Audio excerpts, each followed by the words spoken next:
기존 공장도가의 5%인 개소세가 상반기에는 1.5%였지만 하반기에는 3.5%로 환원된 셈이다.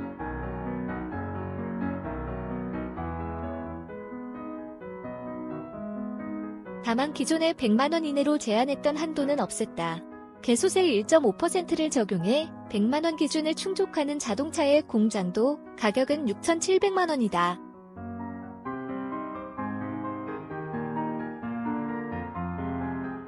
4천만원 차는 상반기 개소세가 60만원에 불과했다면 하반기엔 140만원으로 2배 이상 뛴다.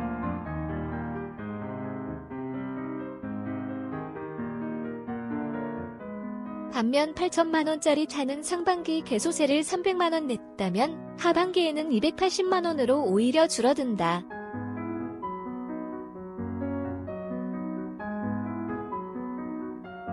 이러한 혜택은 가격이 비싼 고급차일수록 크다.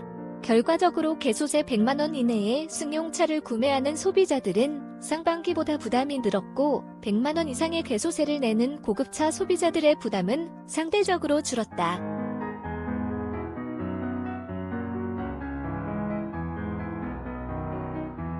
그러자 온라인상에서 찬반 논란이 뜨겁다. 누군가는 부자들에게 더 유리한 감세 정책이라고 했고 누군가는 혜택의 기준을 둬선 안 된다고 받아쳤다.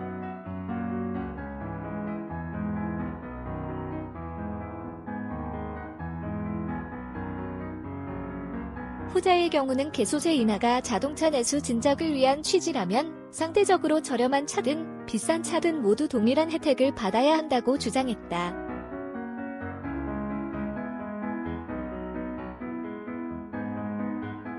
실제 코로나19 이후 정부가 발빠르게 도입한 개소세 70% 인하 정책은 내수 판매 활성화에 큰 영향을 미쳤다.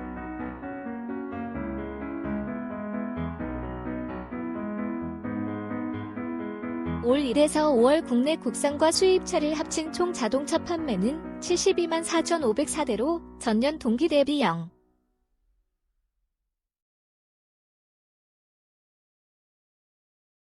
6% 늘었다.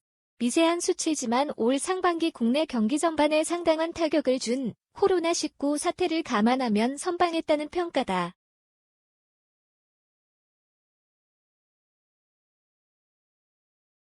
만약 개소세 70% 인하라는 정부의 전례 없는 정책이 도입되지 않았다면 업계는 적어도 전년 대비 30% 이상 판매가 줄었을 것으로 내다봤다.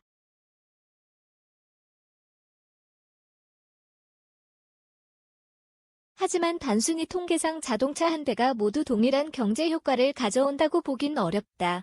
엄연히 국산차는 국내 공장을 움직여 일자리를 창출 및 유지하고 제조사 산하 수천 개의 협력업체를 가동하는 데 일조한다.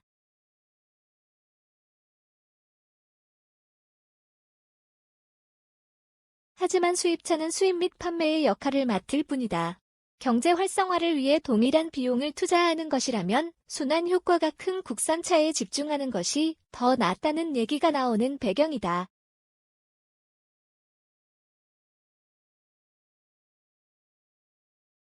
정부는 이미 긴급 지원을 위해 어마어마한 재정을 투입한 상황이다.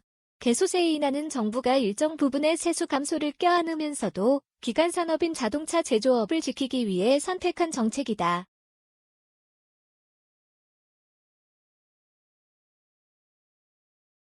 최소 비용의 최대 효과를 고려하지 않을 수 없다. 따라서 업계는 상반기와 같이 개소세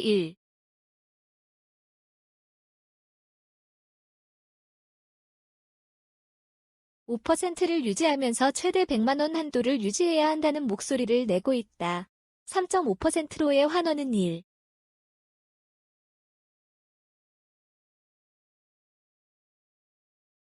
5%의 내성이 생긴 소비자들에게 매력적인 유인책이 되지 못해서다.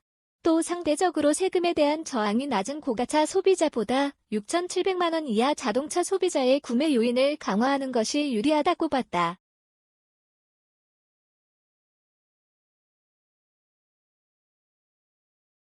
사실상 한도 없는 개소세 3.5% 지원책은 내수 판매 확대와 제조업 활성화, 두 마리 토끼 모두 놓칠 수 있다고 판단했다.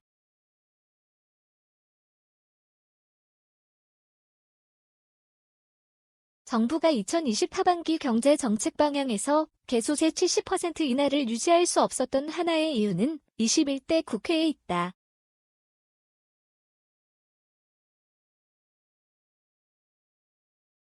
(70% 세금 인하는 국회에서 조세법을 개정해 감면 특례를 설정해야 하는데 현재 여야 대치 상황으로 21대 국회가 개회하지 않았기 때문이다.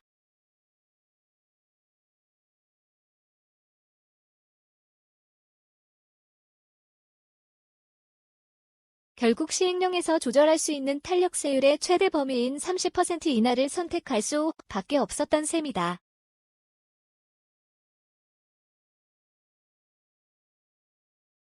그래서 개회 이후 개소세의 추가적인 인하 조치 논의를 기대하는 시선도 적지 않다. 올 한 해 자동차 산업에 명운이 달린 중대한 사안이어서다.